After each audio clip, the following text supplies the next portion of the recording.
Une langue nationale est considérée comme propre à une nation où la définition varie selon les pays. Dans certains pays, une langue peut avoir un statut de langue nationale reconnu par le gouvernement, à l'exception des langues maternelles. Alphonse Chardin-Kala, directeur départemental du livre et de la lecture publique, donne son appréciation de prime abord sur les langues maternelles. Ce problème qui est essentiel à la vie des hommes, je pense, qui est essentiel à l'éducation, que quelqu'un ne sache pas parler la langue de ses parents, c'est souvent comme cela que les gens s'expriment, ils disent c'est la langue de mes parents, c'est peut-être acceptable, c'est leur point de vue, il faut le respecter, mais en même temps il faut dire que connaître sa langue est quelque chose de fondamental. Si c'est la langue des parents, c'est que c'est aussi votre langue à vous.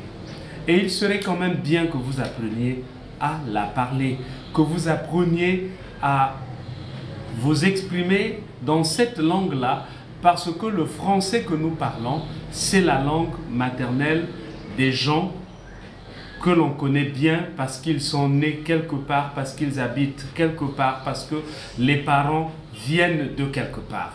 Le lingala et le kitouba sont des secondes langues de communication, à côté du français qui est la langue officielle au Congo-Brazzaville. Beaucoup de citoyens ont du mal à parler ces deux langues.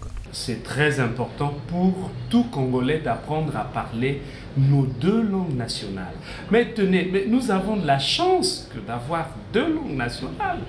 Il y a des pays dans cette Afrique où il n'y a pas la moindre langue nationale. Donc, en dehors de nos langues dites maternelles, il n'y a plus que le français ou l'anglais. Mais nous avons la chance d'avoir deux langues nationales. Apprenons à les parler. Je suis pour ma part souvent très content de trouver des gens qui viennent d'Owando, de Ouesso et qui parlent un bon Kitouba à Pointe-Noire, des gens qui partent de Pointe-Noire, de Nkayi, de Dolisie pour Ouesso, pour Owando, pour Oyo et qui parlent un bon lingala.